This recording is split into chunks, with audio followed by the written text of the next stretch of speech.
Anong pangalan mo?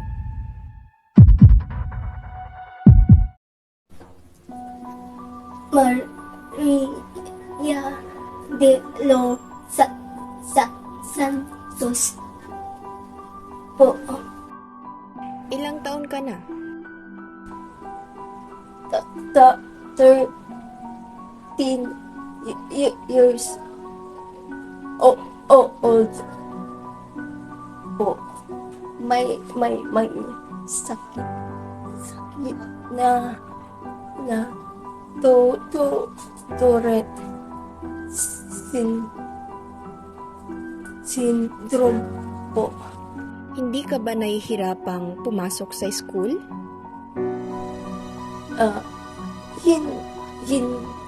Hindi po kasi gusto ko talagang aral po.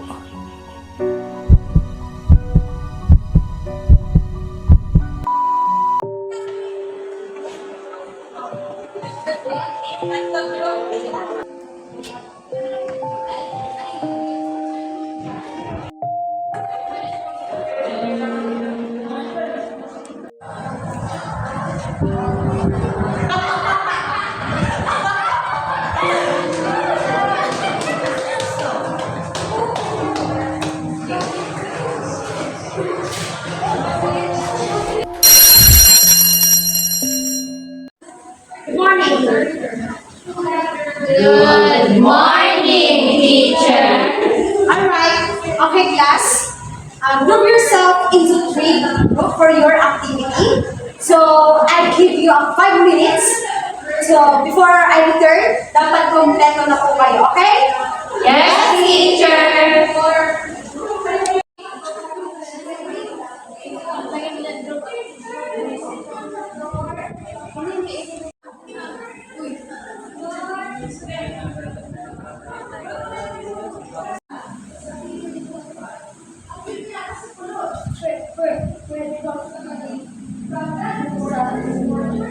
Ayoko nga. Di ba ka na naman tigroup? Kompleto na kami.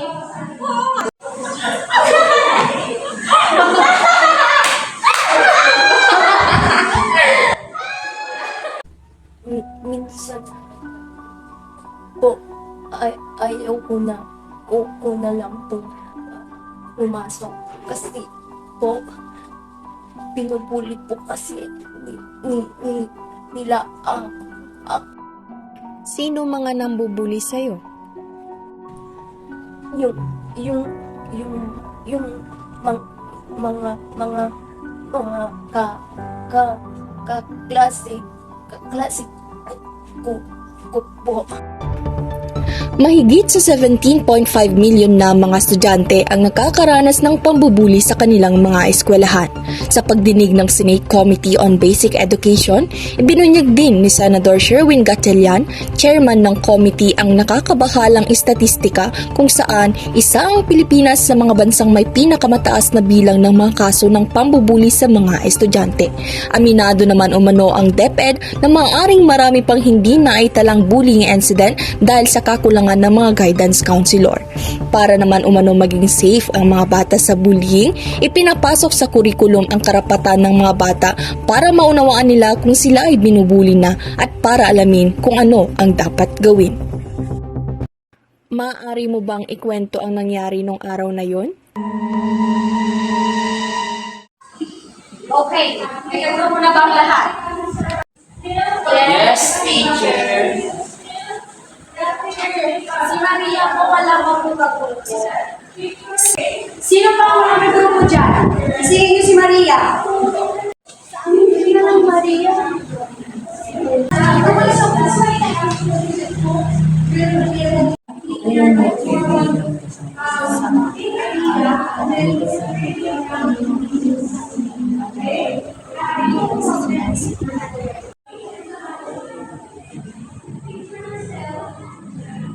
Ako ay may kaibigan. Kaibigan? Eh, wala akong gusto makipagkaibigan sa'yo. Kasi dito kita mo naman, hindi ka pangit dito. Isa kang abnormal. Abnormal daw. Alright, group 1, start your presentation now. Ako ay may kaibigan. Kasama ko araw-araw. Kapag kami ay naglalaro, hindi ko sinasaktan. Ano ba yung kanina? Ayusin ko naman. Ikaw magpapabagsak sa grupo nyo. Johnson, mahihinig at makinig. Gumagawain kami ng Ay, naku Maria. Kung ako sa'yo, okay na lang.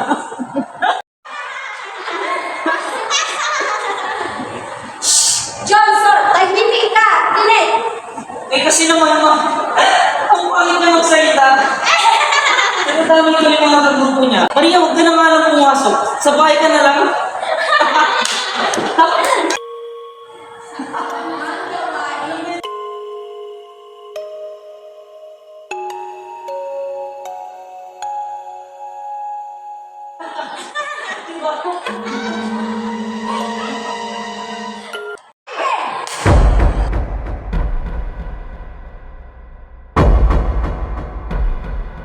Ano mga bata?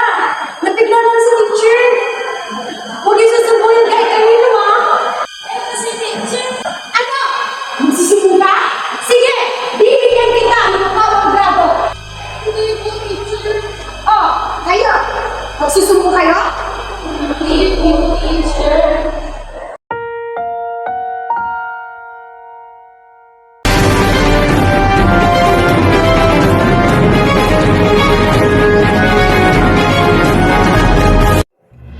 Nagsukat, sumakit ang ulo at mata ng estudyanteng sinampal umano ng kanyang guro sa Kalasyaw at namatay ilang araw matapos ang insidente.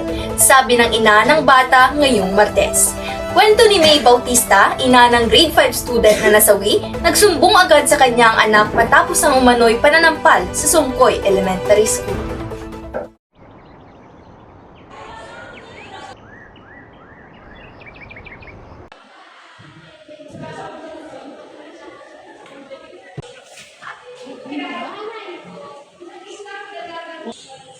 Yung sakit ng ulo ko mo.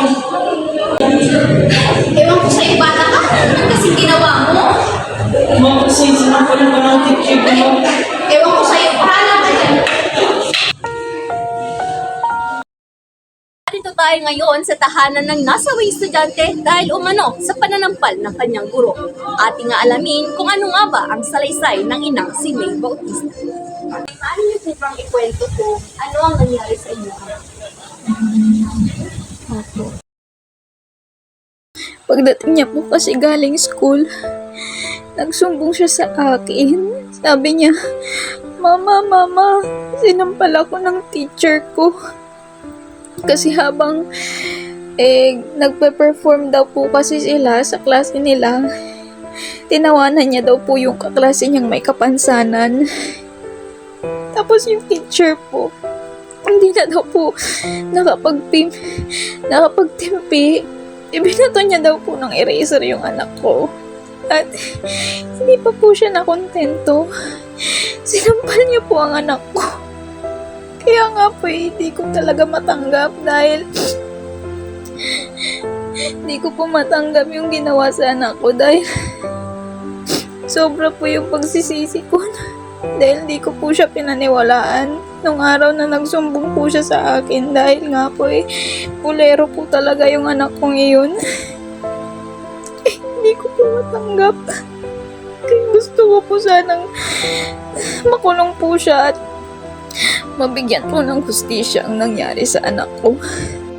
Dahil kung nakita niyo lang po yung anak ko, paano dumugo yung ilong niya, kung paano po siya nagsuko, talagang nakakaawa po. Dinala sa Calasiao Medical Center ang biktima at na-comatose ito hanggang sa hindi na nakarecover at binawian ng buhay. Ayon sa doktor, may nangyaring pagdurugo sa utak ng kanyang anak, sabi ni Mingot. Inaasikaso na rin nila ang pagpapa-autopsy sa estudyante.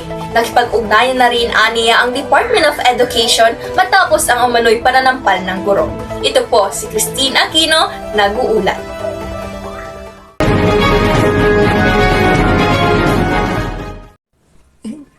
Hindi ko po ginusto yung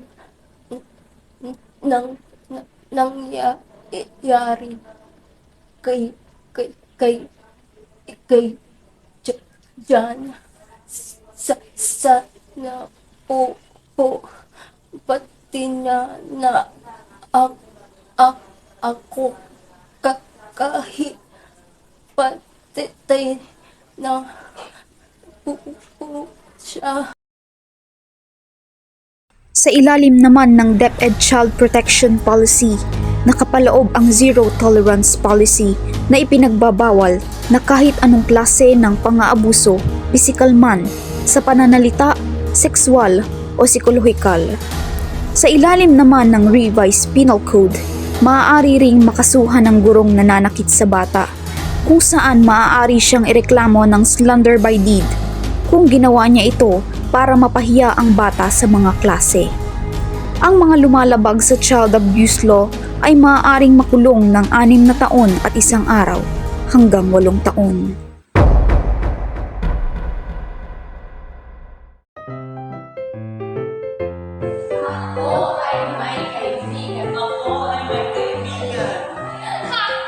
Wala ka nang Hindi siya nag-ano. Uy, sama ka. 1, 2, 3, go!